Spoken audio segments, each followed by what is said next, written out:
সন্ত্রাসী কায়দায় আমার মেয়েদের গায়ে হাত তুলবার দুঃসাহস দেখানো হচ্ছে।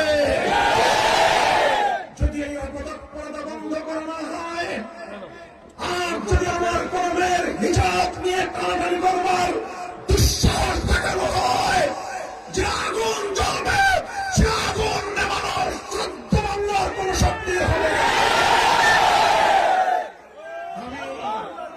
আমার 11 দলীয় নির্বাচনী ঐক্যের নেতা কর্মীদেরকে বলবো, আপনারা আমাদের বন্ধের নিরাপত্তার দিকে বিশেষ সজাগ দৃষ্টি রাখবেন।